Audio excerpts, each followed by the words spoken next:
You know, there's been a lot of talk in the news lately, and every time there's a mass shooting, about the correlation and link between autism and mass murder. Now, I am not convinced at all that there's a direct link, but I am convinced that there is an indirect link. I mean, people with autism, they are, as usual, most of the time, socially isolated. They have little to no friends. They're often messed with, bullied, picked on, all that stuff, and they can't get girlfriends or even friendships a lot of the time. And what happens is that, like, you have cases with Adam Lanza, Nicholas Cruz, Stephen Paddock might have been autistic. Same thing that goes with Elliot Rodger. But as far as autism goes, Asperger's syndrome or whatever developmental disorder you want to throw in there, the feeling of social isolation and poor treatment at the hands of society often results in anger. However, it is worth noting that autistic people have a fairly high suicide rate. And what a mass shooting generally is what do they do at the end? They kill themselves normally.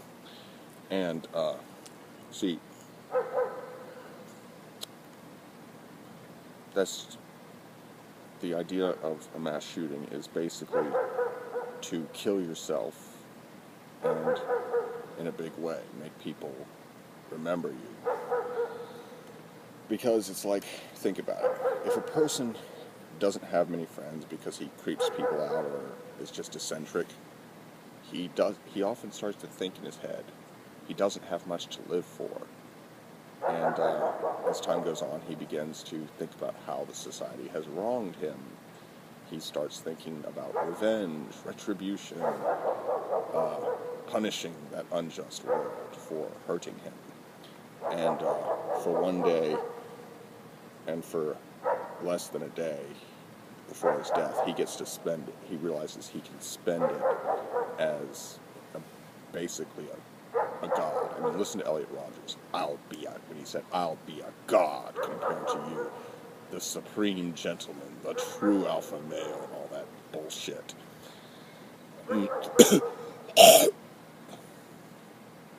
Because, and think about it, why shouldn't he go out and annihilate a bunch of people?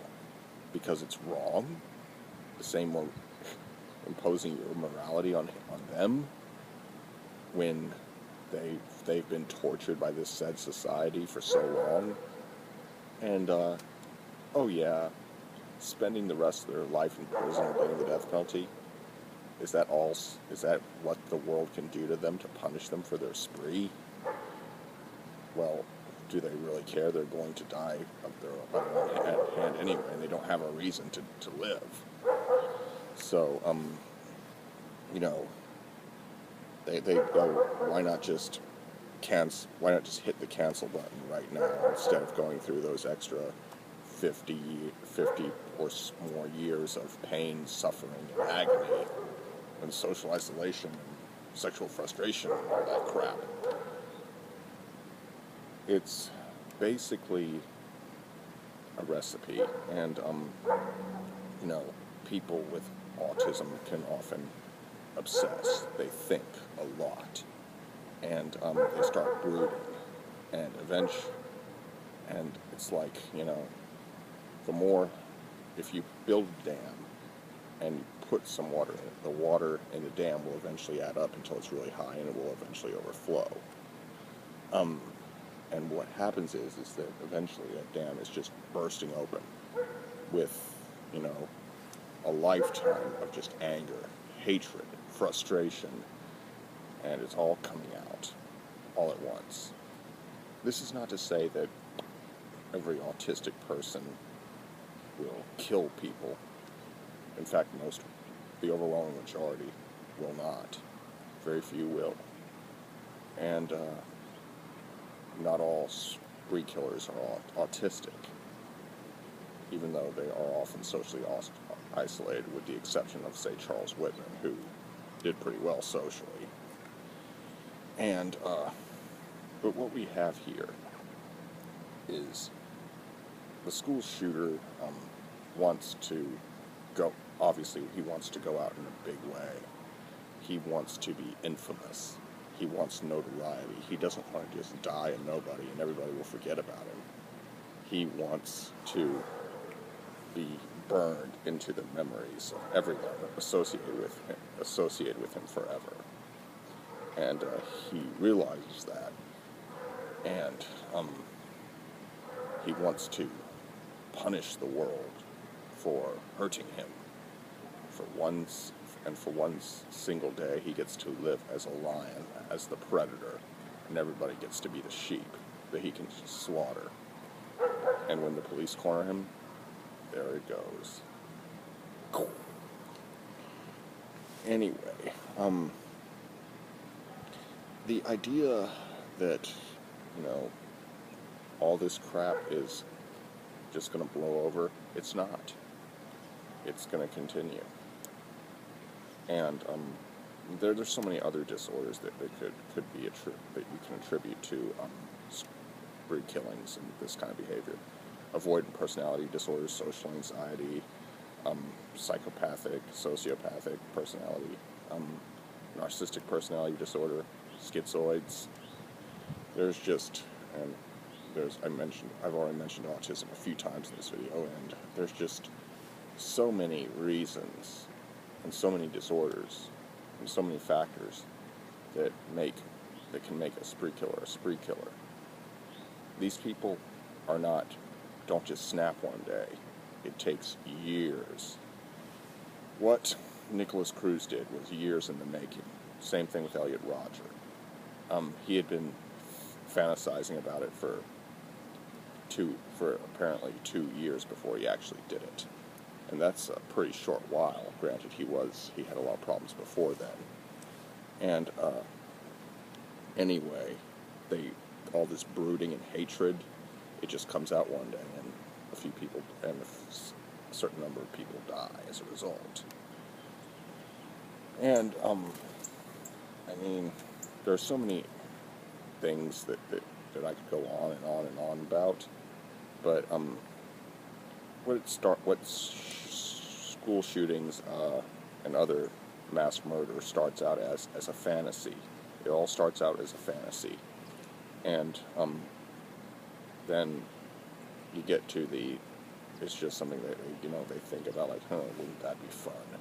And then eventually they get to considering it, and then comes the decision time, and then they start planning. They start gathering weapons, equipment, and all that stuff, body armor, weapons. They start doing research, and they figure out how to kill the most people in the short amount of time as possible. And it's just a whole, and then finally you get to the action, which is where they do it. And planning the school shooting, it can become like a job. It can become like a career. It can become like getting a degree or something like that.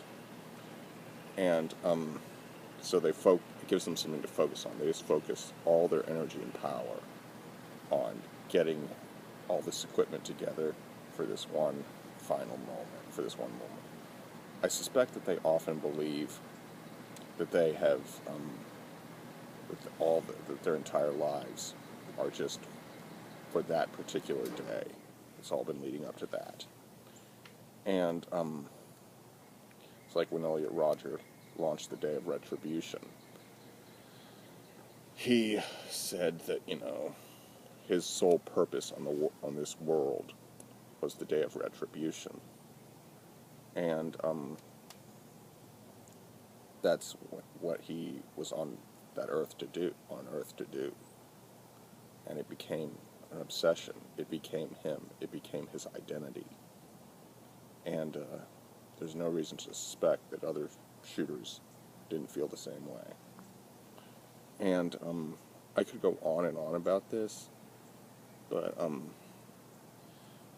as I said before, they are learning what works and what doesn't. They are learning how to kill large numbers of people very effectively. Like, as if you've studied anything about spree killers, you'll notice that some kill tallies are rather low. Like in the case of Elliot Rodger, his kill tally was not that impressive. It was only 6 people. Stephen Paddock, Omar Mateen, and were way more efficient. And Adam Lanza and Nicholas Cruz were also fairly efficient. And but it's just I think that will conclude my video for now. Like, comment, share, and subscribe. Everything's appreciated. Talk to you later, guys.